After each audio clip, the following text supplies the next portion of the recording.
so the girl became Joanna to match it. A few hours later, Joanna woke up from the surgery to learn there was a bounty on her head for killing the child. The woman was disappointed in her and kicked her out. In the present, Raphael finds her and sees the scar.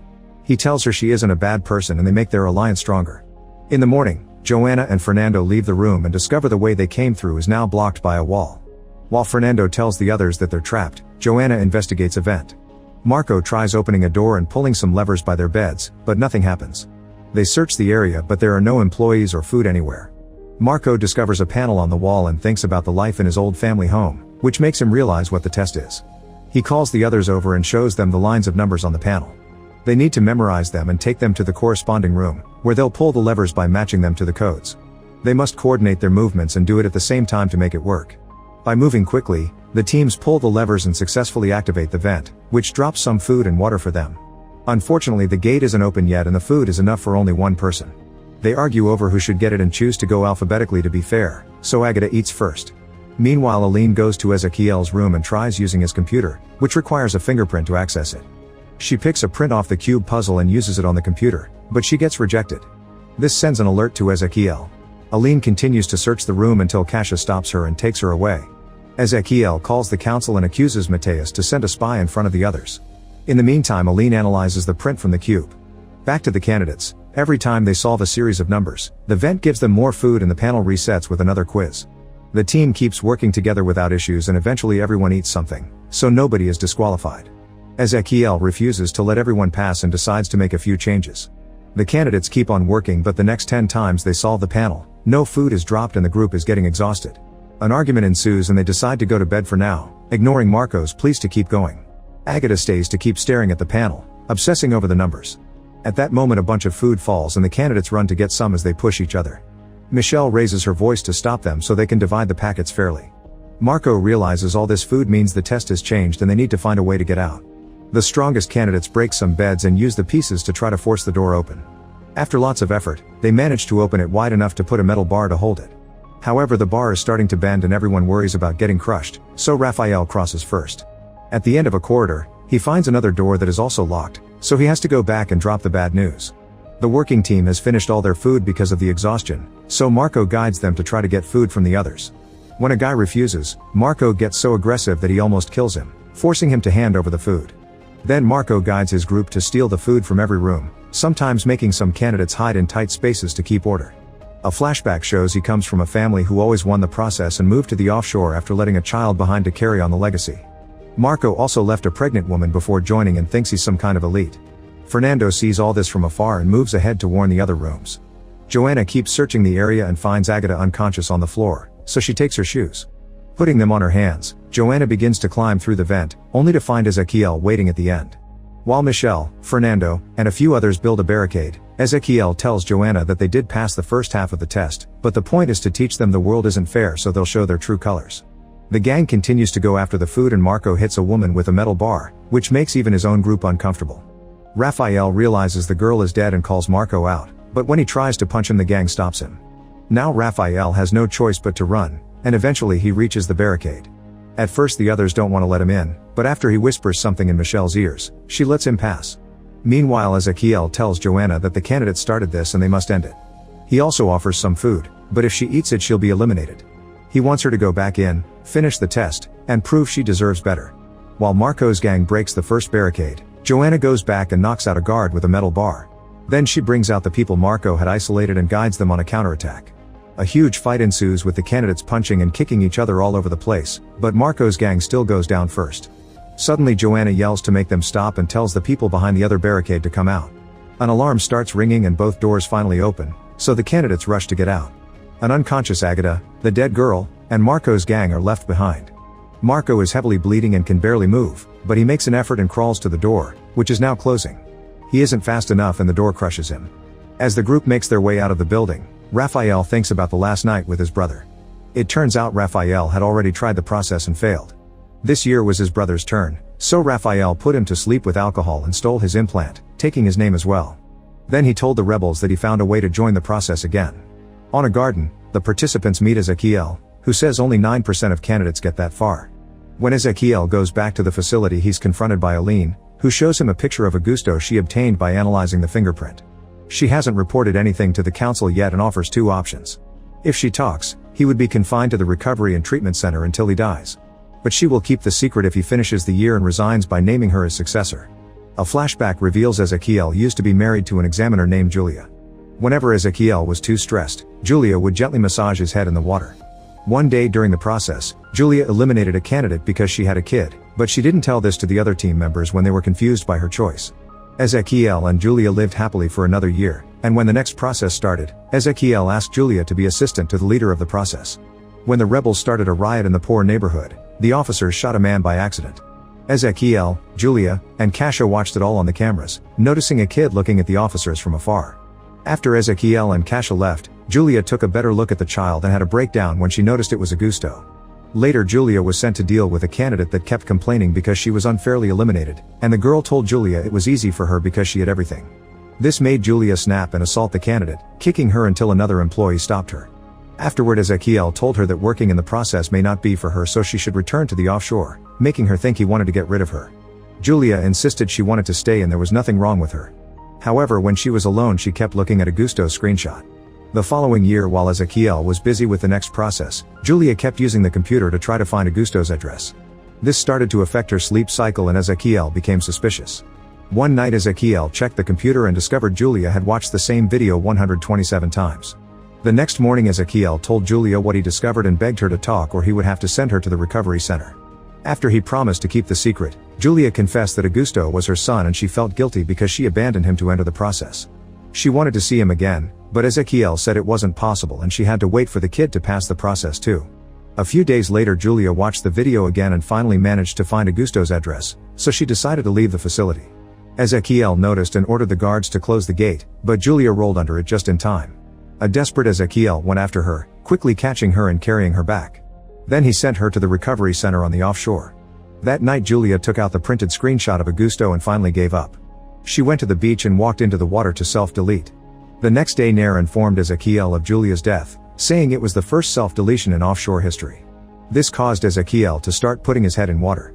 Later, while looking through Julia's stuff, Ezekiel found Augusto's picture, so he dressed as a beggar and went to find him. In an old building, he lured Augusto out with food and showed him Julia's ring, saying it had all his mother's memories. He could only have it when he got to the offshore. In the present, Ezekiel learns from Nair that Aline filed her report with only praise for him. Meanwhile Michel talks to Raphael in private because he knows she's with the rebels. That's what he whispered to her. He explains he's with the cause too and saw a picture of her at headquarters. They agree to keep each other's secret. Then the candidates are given individual rooms, where they find images of themselves with their families. When the images on the screen disappear, the families show up to visit the participants. Fernando's father confesses that the families are brought under a bribe. They'll get paid if they convince the candidates to leave. Fernando is considering giving up after seeing so much violence and death, but his father wants him to stay. An argument ensues and in the end the father tells Fernando that if he gives up, he won't have a home to return to because he won't take care of him anymore. Fernando has no choice but choosing to stay. Joanna is an orphan, yet she gets a visitor that knocks her out from behind. When she wakes up, she learns the man came to find her to get the bounty on her head, but now he's pretending to be her dad to get the money. If she doesn't cooperate, he'll kill her for the bounty. Joanna says she'll play along, but when the man unties her, she punches him and tries to leave. However, the door is locked and the guy catches up to her, bringing her down to start strangling her. When Joanna tells him to do it because she wants to go to the offshore, the man lets go and explains he was sent by Ezekiel to test her. They had to make sure she didn't join the process only to escape from the bounty hunters, and she's passed the test. Michelle has no family either, so an examiner explains that she has 30 minutes to choose between the money or the process. While thinking about her brother and Bruna, Michelle pours herself a glass of water and accidentally breaks the box with the money. When the examiner returns, he explains the coins aren't real, and Michelle informs him she's chosen to stay. Raphael and his mother have a huge argument because she wants him to take the money to help the family, especially after what he did to his brother, but he refuses. In the end his mother slaps him and leaves. On her way out, she yells that Raphael betrayed his own family. He watches her go and notices a few candidates did choose the money. In the meantime Ezekiel brings the cube to Augusto and says goodbye. He won't come back ever again, so from now on Augusto has to take care of himself. When he returns to the facility, he tells Kasha that Aline is blackmailing him, but doesn't share the details. After the test is over, the remaining candidates are told they'll be summoned individually from now on. While waiting, Fernando visits Michelle and they end up getting dirty. When the interviews begin, Joanna is first on the list, however her quitting test was the replacement for her family test, so she's already passed. Michelle is next. She's given a special outfit and told she has to convince a couple to sign their child up for the process when the time comes. However, when she enters the room, Michelle finds Bruna's parents and Cassie tells her through the earpiece that she must tell them about Bruna's death. After some hesitation, Michelle tells the parents that Bruna died in an accident, causing them to cry. Then Michelle says she's there to apologize in name of the process and still tries to convince them to sign up their other daughter, which makes them very angry. When they try to leave, Michelle confesses her brother died in the process. She cries as she describes how he died in the process, and for many years, she hated the system. But when she joined the process, she realized she was doing this so his death wouldn't be in vain. She thinks Bruna's sister could do the same, and the parents agree to sign her up. Michelle passes her test, and when Kasia asks about the story, she pretends she made it up. Meanwhile, Fernando is challenged to come up with a new test for the process in 30 minutes. When the time runs out, he shares his idea. Candidates need better motivation, so they should be tested without knowing they are. An examiner would come up with a lie to make them choose between the process and something important, like a parent dying. This idea allows Fernando to pass. Raphael must project some images on opposite walls at exactly 6 p.m. Since the controllers are at opposite ends of the hall, he must convince another candidate to help him. He tries asking the first guy he sees, but he's been eliminated. Next he goes looking for Joanna, who agrees to help him if he confesses why he faked his registration. She tells him the administration already knows about her and she's been forgiven, so she'll help if his reason had been forgivable too. Raphael refuses to tell her, so he tries Fernando next. When Fernando turns him down too, Raphael tells him to do it for Michelle and shares they're both rebels. If Fernando snitches on them, they'll both be killed. Fernando has no choice but to help him, and at 6 p.m. the images successfully appear on the walls at the same time, so Raphael passes as well. When Michelle returns to her room, she retrieves a glass shard from the trash can and uses it to remove a poison capsule from her hip. While closing the wound, she remembers how a rebel had given her the capsule, explaining she had to swallow it if she got caught. Instead of taking it, Michelle brings the capsule with her as she joins the others at dinner. She approaches Ezekiel and thanks him for the process with a hug, which gives her the chance to put the poison in his drink. Before Ezekiel can take a sip, he's approached by the examiners to have a chat and the glasses mix. When they finally drink, an examiner ends up poisoned instead and he collapses on the ground. He's immediately taken to the doctors, but they can't do anything and he dies. The doctors run some tests and confirm the poison in the guy's blood, so Ezekiel begins reviewing the security footage. Meanwhile, Raphael tells Michelle he saw what she did and that Fernando knows about them. Michelle goes to talk to him, but Fernando assures her he'll keep the secret. He doesn't care about the offshore anymore, he only cares about her. At that moment an alarm rings and the candidates are told they must remain in the hall until further notice. Then Michelle asks Raphael to get rid of her empty capsule, but suddenly Ezekiel arrives with guards, so Raphael can only throw it off the balcony. One by one the candidates are interrogated in private, and Joanna starts to think this is a test. When it's Fernando's turn, he swears he knows nothing, but Ezekiel notices he's nervous and explains that if Fernando is protecting someone, he'll be considered an accomplice. Michelle is called next and Ezekiel shares a drink with her. He also notices her wound, so she pretends she was mugged before she joined the process. Ezekiel shows her a video of the body and the widow crying over him, but it doesn't break her and she keeps swearing she knows nothing, so she's freed. On her way back, Michelle starts feeling sick. Fernando finds her and helps her calm down when she considers handing herself in. It seems Ezekiel's drink had a truth serum, but thanks to Fernando's help, Michelle stays in the corridor. Afterward, Ezekiel tells the council that Aline did it. While the guards arrest her, Ezekiel shows security footage of the moment she poured him a drink. He also shows a video of the rebel they captured a few days ago, who pretends Aline has been working for the cause all along. Aline is given a chance to speak and she tries to share the dirt she has on Ezekiel, but Nair has hacked into her files and replaced them with her praising report. Meanwhile, the captured rebel asks Kasia to keep her end of the deal and end things, but instead of killing him, Kasia leaves. The candidates are sent to their rooms and Michelle finds Ezekiel waiting with the capsule. The next morning, all the participants are awakened with messages of congratulations on passing the process. Fernando goes to Michelle's room, but she's missing and her message is jumbled. At that moment, Ezekiel tells him Michelle has been eliminated, so Fernando announces he wants to quit. He immediately leaves the building and finds an examiner outside who informs him they've used his own test to check his motivation, and he failed. Fernando freaks out and asks to see Michelle, but the gate closes and locks him out. In the meantime, Michelle is being waterboarded, but she won't talk. Ezekiel tells the guards to leave and admits he and Kasia were suspicious of her from the start. He keeps demanding answers and grabs her hair until she explains she wants him dead because he killed her brother. However, Ezekiel shows her a video proving that her brother is happily living on the offshore. He explains the rebels lie to recruit people and that he knows this because he used to be one. If Michelle shares information, he'll let her go, but she still refuses to talk, so he leaves her with more videos of her brother. Afterward, Ezekiel chats with Nair, who now knows about Augusto from Aline's files, and announces she won't support Ezekiel anymore. The winners are sent to the garden to go through purification, however Kasia takes Joanna to an office. At the garden, Ezekiel announces that the candidates must get a vaccination that will sterilize them. There are no children on the offshore because heredity was the biggest injustice that sustained the old world. There's only one true path to a superior society, and that's merit, which is evaluated by the process. The winners are given a few minutes to think about it because they can still choose to leave. Raphael watches how most candidates go through purification, and after lots of hesitation, he agrees to take the vaccine as well. Ezekiel visits Michelle again after she's spent hours watching videos of her brother. He tells her she should get revenge for the actual dead people like Bruna and the poisoned examiner, who were killed by rebel plans. Michelle finally gives in and tells Ezekiel where she was supposed to meet her rebel handler if she got eliminated. Soon a bunch of guards show up at Michelle's neighborhood and arrest her handler.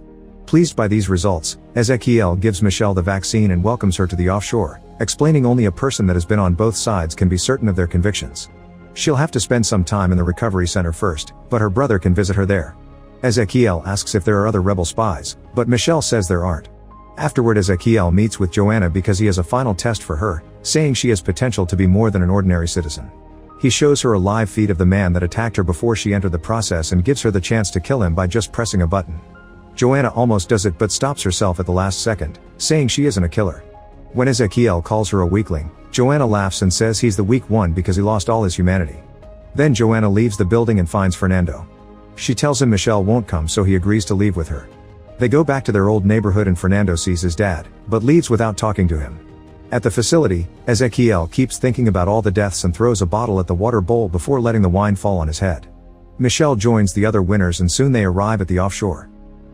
Make sure to subscribe and turn on notifications so you can watch more videos like this. Thanks for watching.